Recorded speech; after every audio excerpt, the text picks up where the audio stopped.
Hey, you guys, it's your girl Jay, and welcome back to the Juice Box. We are back for another episode of our February series. And of course, we're touching on African Americans that made a huge difference in society. Today, I'm talking on Matthew Alexander Henson. A lot of people don't know the name, but let me bring some light.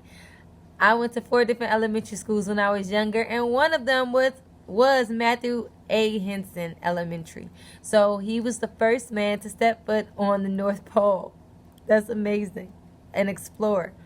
So he was born in Nanjamay, Maryland. Shout out to him. Born in my state, the state of Maryland. He started out the first half of his life pretty much alone as an orphan. He was born 1 year after the emancipation of slavery of the slaves and the end of the Civil War. So he was basically the first African American of his generation to be able to roam the world freely after the abolition of slavery. So that's a big deal. When he was 12 years old, he signed up as a cabin boy on this ship, and he was on the ship for about 6 years. He had a mentor named Captain Childs, and he worked closely with him on this ship. He got his education. He learned how to be a competent sailor. He traveled the world. He was living a life, okay? And after his mentor died, then it was time for him to leave the ship. He didn't want to be there anymore. He ended up going to Washington, D.C. and getting a job as a clerk at a store. So while he was at work minding his business, one day a naval officer came in, and he was trying to sell some stuff to the store from his last voyage to Greenland. So obviously Matthew Alexander Henson, probably somebody like myself, good at making conversation. So y'all talking to the naval officer. The naval officer was impressed by the knowledge that he had and the experience that he had on the sea and traveling and whatnot.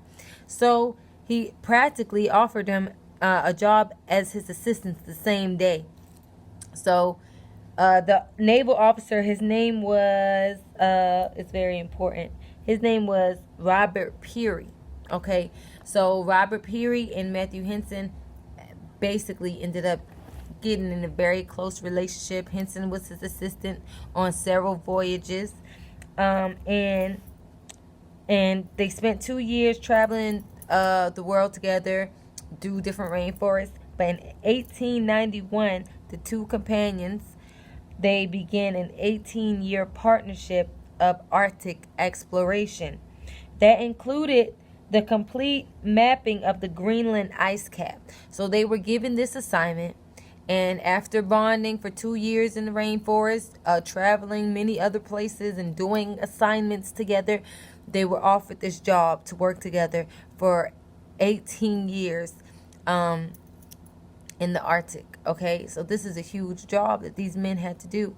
Now, during their time, okay, and also let me make sure I state that Robert Peary, the naval officer, Robert Peary, he's a white man, and Matthew Alexander Henson obviously is African American.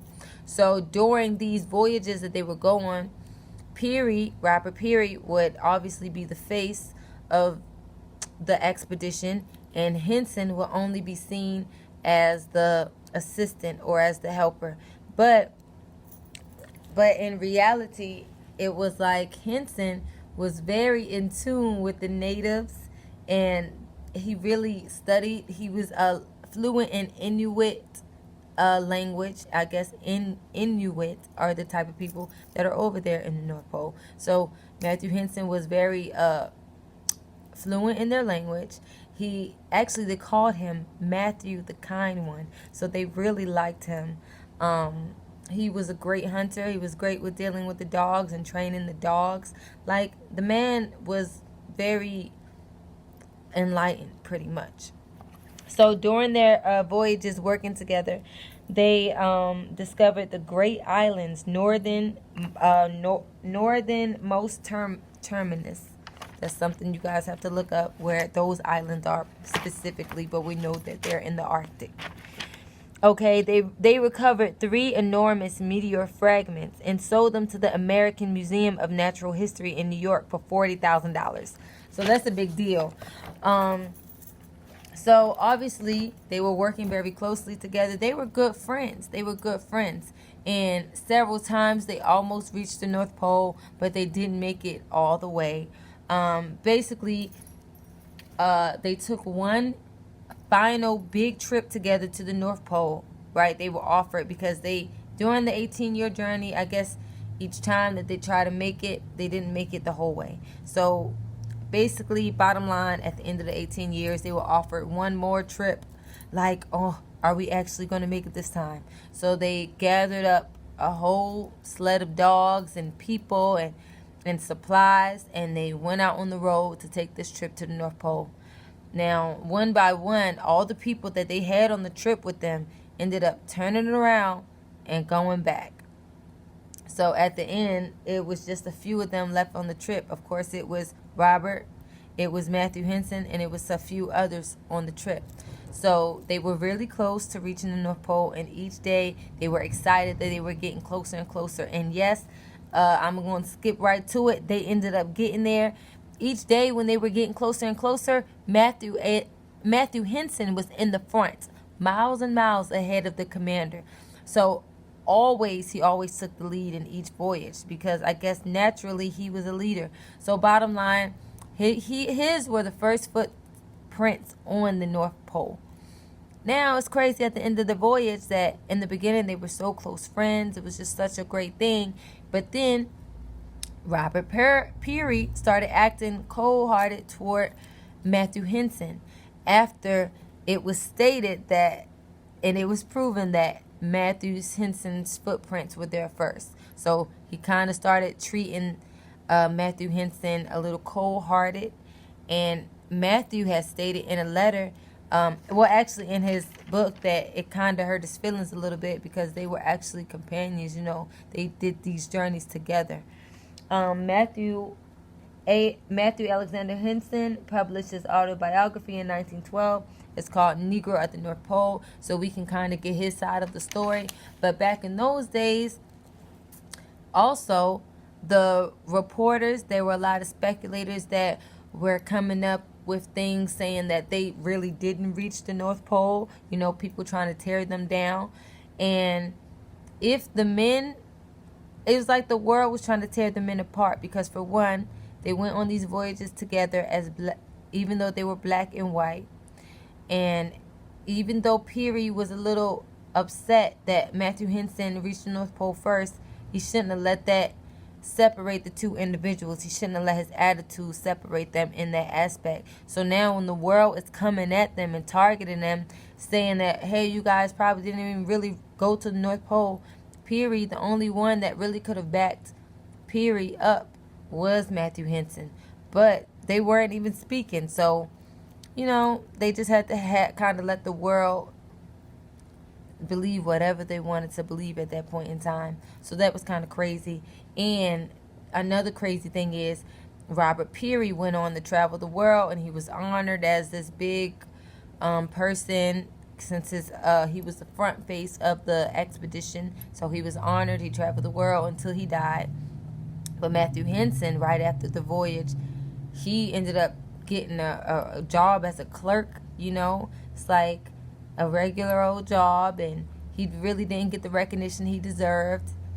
But ironically, after Robert Peary died, next thing you know, Matthew Henson started getting all the recognition that he deserved, and he started getting all these awards, and he was invited to the president's house and all this amazing stuff. So at the end of the day, it's a long story. Between Robert Peary and Matthew Henson, this story is long. So this is something that you guys have to look up for yourself, because I'm not able to put it all in one video. And of course, you shouldn't take my word for it. You should look it up for yourself anyway. So please look up Matthew Henson, and the first African American. He was the first African American man to reach the North Pole. It's amazing. He's a very historic figure. Look him up. He's one of my ancestors, Matthew Henson. And he goes to show he's living proof that no matter what's yours is yours. He reached the North Pole first. He always was a kind-hearted individual. Ever since the first day he met his partner, Robert Peary, he helped him in any way that he could. And in fact, on these expeditions, he was probably doing it because it's something that he loved to do. Since he was 12, he was traveling the world, and this is something that he loved to do. And he adapted to his environment very well. He knew the language of the people. He knew how to take care of the animals. He knew how to cook the food and hunt and everything.